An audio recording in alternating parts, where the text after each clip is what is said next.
Yo, what's good, boys? Today we ended up taking two trades, two solid trades. Both ended up break even. But yeah, so going into today, we had high impact news, prelim GDP, unemployment claims, and core PCE, both spread out between 8:30 and 10 o'clock. So typically, when I see this, I try to look for a trade between 8:30 and 9:10. Okay, and the reason between why 9:10 and not 9:30 is because 9 to 8:50 to 9:10 is the macro, okay, and typically you want to see a decent price expansion during that time period. Okay, but I'm not trading when it's 30 minutes away from the next high impact news event, which is 10 a.m. So I'm not trading anytime near 9:30. Okay, so I'll stop trading if there is news at 10 o'clock in the morning, high impact news. I'll be trading at 8:30 if there's high impact news then, all the way up until 9:10. Okay, if there's no trades that set up, okay, then I'll wait until 10 o'clock. I'm not trading at 9:30. I'm not trading at 9:40. I'm trading at 10 o'clock once this news driver comes into play. Okay, so first, looking at the first trade I took, which was at the at this consequent encroachment of this 15-minute SIBI, right? So marking this out real quick, you see that we came into this consequent encroachment of this 15-minute SIBI, right? Market opened at 8:30, which is at this candle right here. Okay, let's mark out London real quick. Y'all don't really need to know Asia, okay? But all you need to know really about Asia is that we formed SMT at the high, right? We formed SMT pretty much at the prior day high. So this was still holding. Why? Because this high, this protected high right here, we failed to sweep it, right? So still looking bearish.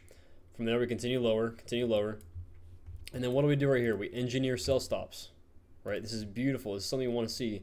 This is very obvious for lower prices, but the problem was at the time was that we had SMT at the lows. Okay, so SMT at the lows completely negates the fact that we have equal lows. All right, when you see high time from SMT or even low time from SMT, it doesn't matter. SMT in general, if it lines up with equal lows or whatever, equal highs, and it still hasn't, like distributed from it, then completely ignore the smooth lows, the equal lows, right? So seeing this SMT at the lows and us started to distribute from it during London session, typically I want to see some type of buy side or sell side taken, some type of liquidity taken. But today was like the first experience I really had with, SMT to a fair value gap and us reversing off of it. Okay, so obviously you see that we swept no major buy side up here. Okay, we've created no SMT on the high time frame. So typically I would still look for higher prices until we form that bearish SMT for continuation lower. But looking at the way we reacted off this 15-minute SIBI consequent encroachment, this middle point, and how we were closing below the fair value gap on the 15-minute, look how the bodies were closing. Okay, this one's barely over it, but we are generally respecting this very, very well. We're mohawking it, okay? And so what I wanted to see there was a possible distribution lower.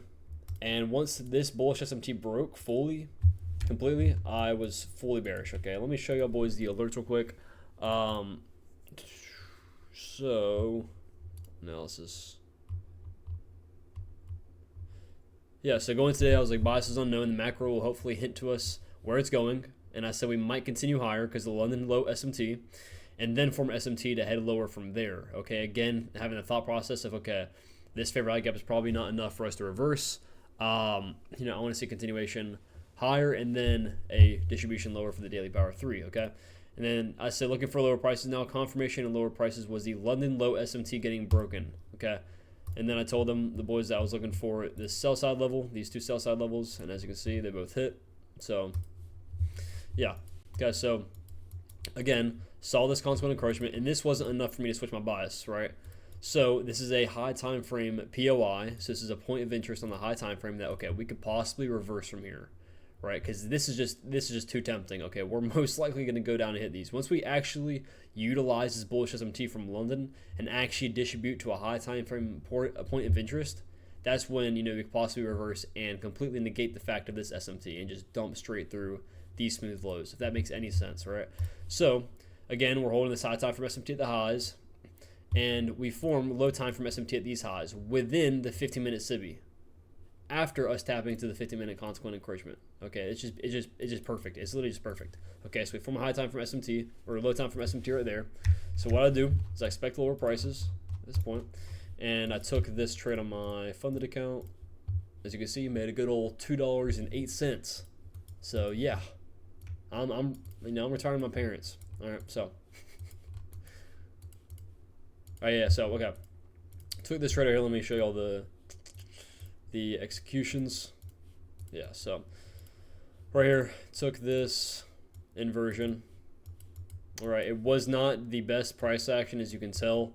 That was a mistake that I made, but we learn. I had the thought process of, okay, this is a macro time. It's 850. We've been chopping around for a minute. We can get a decent inversion right here, and as you can see, we got a decent amount of volatility. We got a lot of displacement pushing lower. So I was like, okay, most likely we can see a continuation lower, a strong push lower to these smooth lows and possibly even lower. Like there's just a bunch of smooth lows everywhere. Okay, so I was like, okay, we can.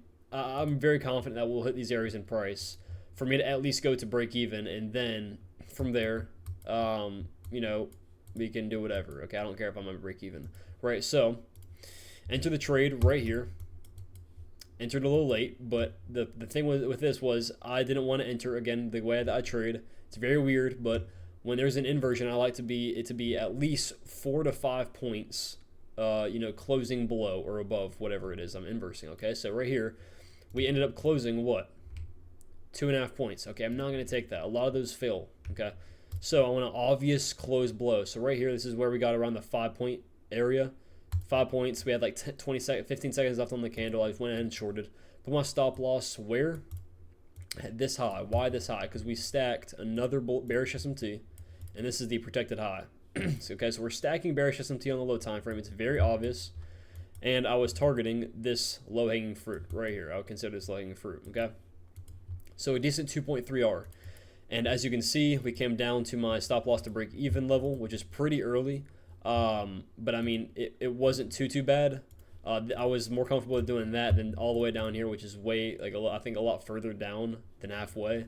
I don't know. This is just a more probable area in us reversing from after sweeping all these smooth lows. It's about halfway. That's good enough.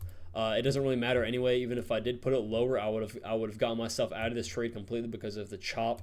So yeah, like typically after like 10 or 15 minutes, if I get into a trade and it just starts chopping for 10 or 15 minutes, yeah, it was like chopping for 25 minutes. I would have been fully out. Okay, I would have gone out right here at break even.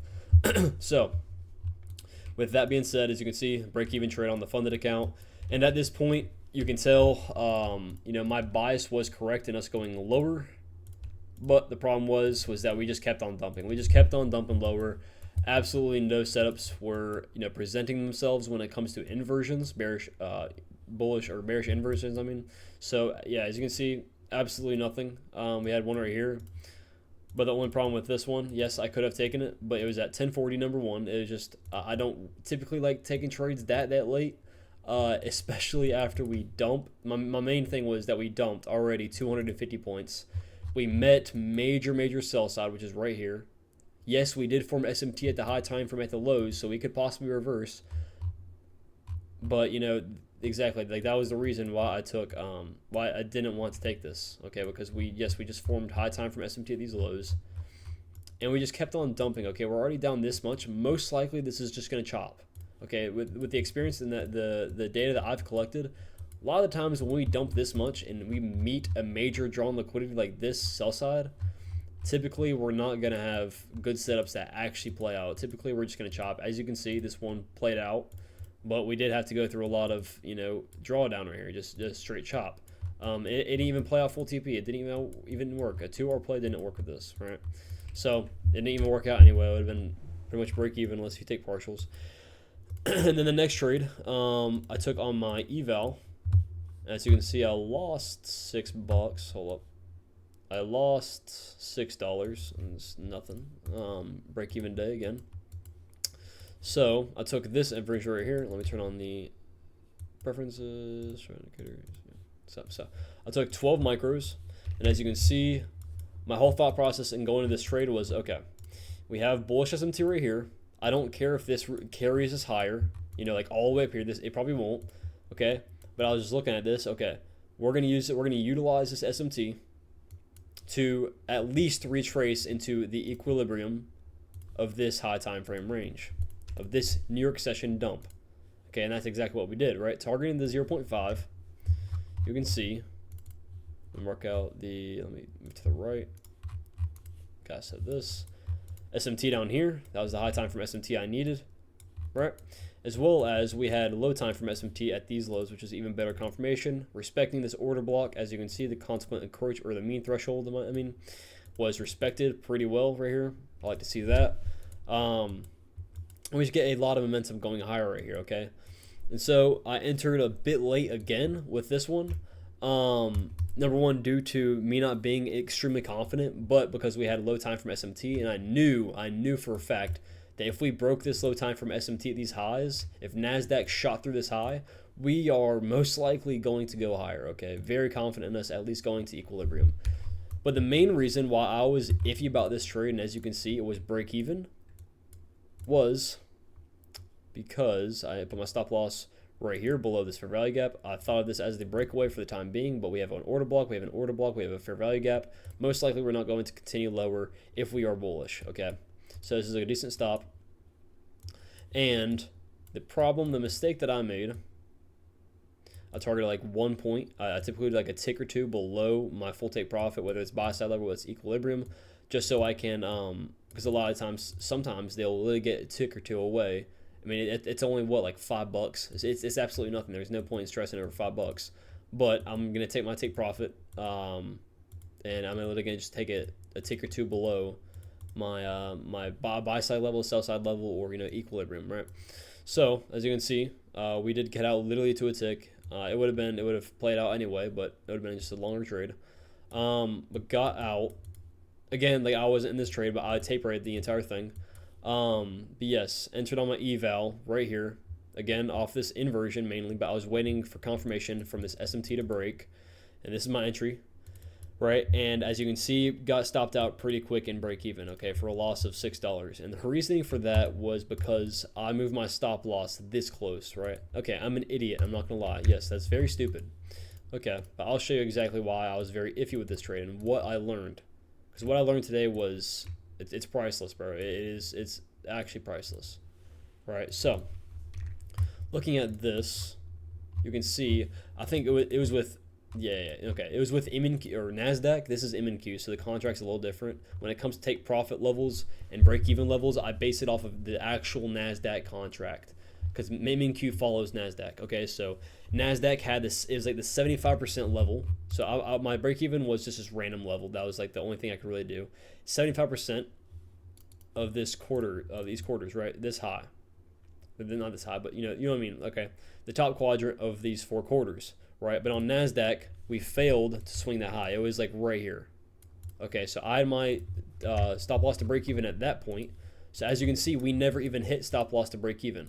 Okay, but I still got out right here at this lows. As you can see, got at least stopped out by what? Stopped out by 2 ticks and then ran full TP. Okay, and those are mistakes. You know, that's I could have made $1,000 right there. Okay, big deal, right? That does not matter because I know that this is my model and this will play out almost every single day, right? So why worry about it if I know it's going to happen again? If I know what I did wrong, if I know that my trade idea played out beautifully again, but I just made a minor mistake and I got a little fearful, okay? And the reason why I was fearful, and I got some sauce for y'all boys, the reason why I got fearful, let me turn this shit off real quick, was because of this, okay? What is this? This is a 15-minute BISI, right? And a lot of the times when I'm trading, I want to see the 15-minute BISI get traded down into for a low time frame market maker buy model, right?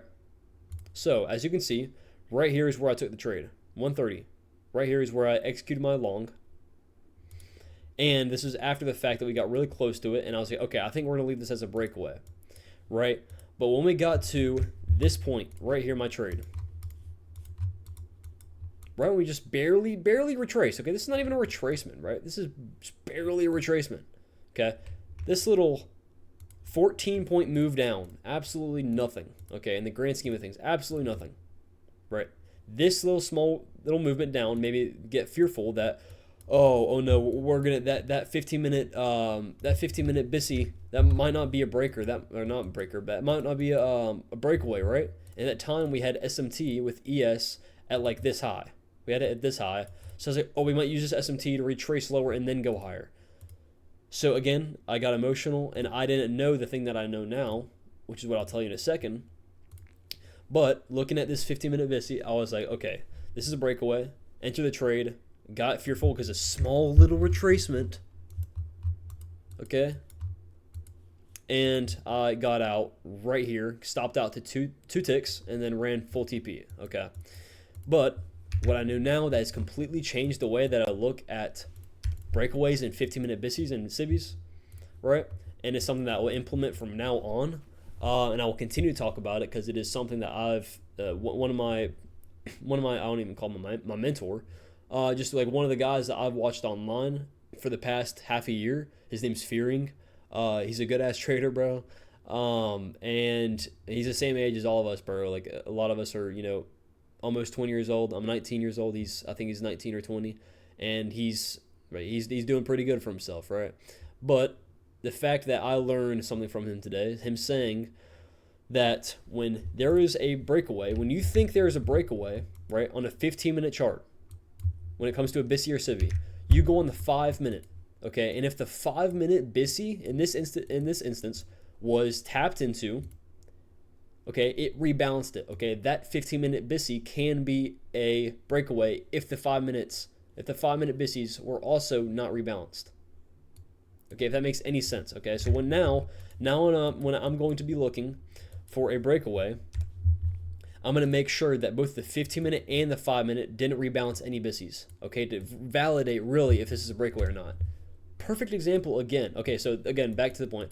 This was the main reason why I stopped myself out of the trade, why I got out at break even, why I trailed my stop very, very, very close, was because I was nervous that we were going to retrace back down in here and this wouldn't end up being a breakaway. It would end up being a BISI, a 15-minute BISI that we just retrace into for a continuation higher. But now with the knowledge that I have that, okay, next time, if I think it's going to be a breakaway, then look at the 5-minute for confirmation. Okay, we tapped into a 5-minute BISI. We're respecting it. This is looking very bullish. I don't think we're going to use that as that 15-minute BISI as a retracement. We're going to use it as a breakaway and continue higher.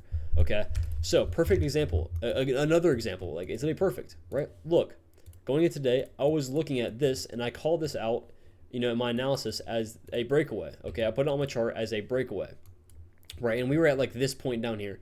And again, just through screen time and me knowing how price was just slowly, trickling down, I kind of just thought, okay, we're kind of in a trending market. We're just going to continue lower. We're not going to give many, inversion fair value gap opportunities.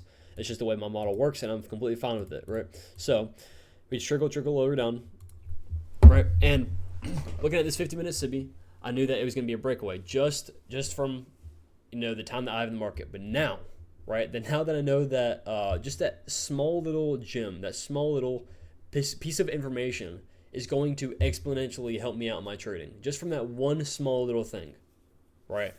Because now I know that, okay, what makes this a breakaway? What gives me such confidence that this is a breakaway on a 15-minute? Because look how we reacted on the 5-minute. We tapped into this very obvious 5-minute SIBI that's pretty much in the same exact place. It is literally the same exact place as the 15-minute SIBI, right? So this validates that we're going to most likely continue lower and leave this 15-minute SIBI open as a breakaway, right? So, dude, this little small piece of information is going to help an insane amount. But yeah, I took 2 break-even trades today. Both of them worked out to full TP. First one, to be honest, I would have gotten out breakaway or break-even anyway. But the second trade, I would have banked. I would have been up on the account, on the eval. But there's no use in worrying about it. To be honest, there's absolutely no use in worrying about it. Again, God, I don't care if you care about believe or anything or anything like that, but God gives us this opportunity for us to learn, right? He's not going to just give you a problem of me, getting stopped out at break even today, and then by 2 ticks, and then it run to full TP, losing the chance of missing $1,000 just for nothing, right? He's going to give us challenges for a reason. Okay, we learn from these challenges, bro. Today, took 2 break-even trades, missed out on about $1,500, $500 on my real funded account, and $1,000 on my eval, and I'm completely fine with it, right? Because I know that I learned so much today. I learned more than usual today, right? And that's a great thing, right? So with that being said, I had multiple times today, man. I had multiple times today where I wanted to get into a trade, right? I haven't taken a trade since last Friday, and it's Wednesday right now, and I know that for the rest of the week I'm not going to trade, right? Because we have Turkey Day tomorrow, and then no news Friday after Turkey Day, so it's going to be trash, right? So there was multiple trades where I was like, dude, I want to get in so bad, but like this just doesn't look like something. It just makes sense. Okay, this was the first trade, and I sat on my hands. I was this close to taking it. Okay, we had an inversion, we had a push higher, and I would have entered like right here. Okay, because at this point, this candle right here, again, kind of like my rules. We had a 3-point close, so I'm not taking that. I'm waiting for about a 5-point close ish, a strong 5-point close. Right, and as you can see, I would have entered right here. This is about 5 points from the inversion, from the end of the inversion, right? But as you can see, price started to just act weird, okay? I don't like to see stuff like this, just very wicky. And so I just decided not to enter. As well as I had the thought of, okay, we're in this 50-minute SIBI, consequent encroachment, and we're holding it. It's just, this can very well play out bearish. We also have low time frame LRLR right here as well. So this can very well play out bearish, right?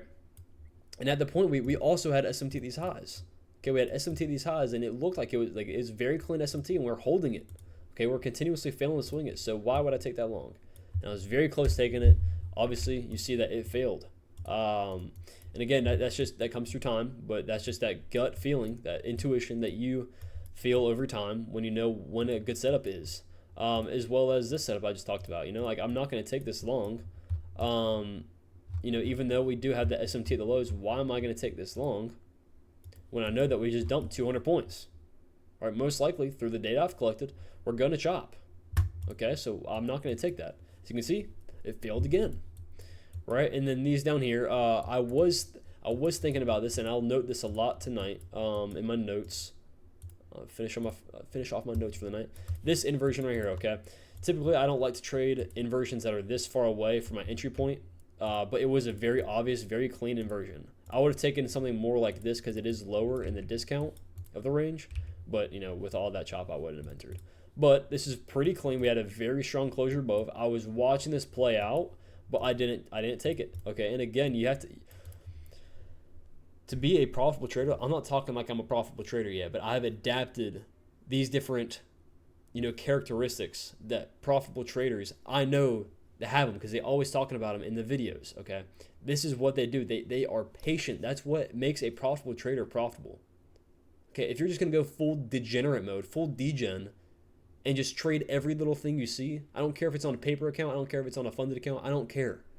Okay, you're practicing bad habits if you're doing it on practice account. Okay, it doesn't matter. Oh, it's fake money. It doesn't matter. It does. Okay, because you're building habit. You're building habit, and you're chasing that little dopamine every single time you enter. Okay, so I saw this trade, and I was like, okay, I'm extremely confident this is going to play out. But I don't take a lot of trades like this where the inversion is very far away, in premium as well of this range. Okay, so what did I do? I told myself, okay, I'm going to sit on my hands. I'm not going to take this trade, even though I'm very, very positive that this play is going to play out. But I'm going to sit on my hands, watch it play out, and note it for the next time that I might see this play. Okay, because I don't see, I don't pay attention to a lot of these trades. And today I came across it, and now I'm going to take note of it and say, okay, this worked decently. I might take a trade like this next time if the opportunity presents itself. So again, just being patient, bro. Like, you do not need to take every single trade. You do not need to take every single trade. I was extremely picky with this trade right here. This would have been a decent long right here, but I forgot what the reasoning why I didn't take it, to be honest. I think it's because we had the SMT at the high. Yeah, it was literally because we had the SMT at the highs on the low time frame. Like over here, some shit like that.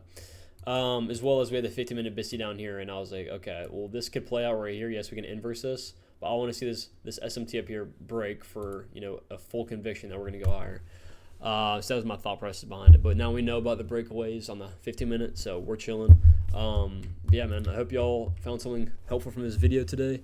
If y'all want to, subscribe. If y'all enjoyed the content, found a lot of the information that I'm providing helpful.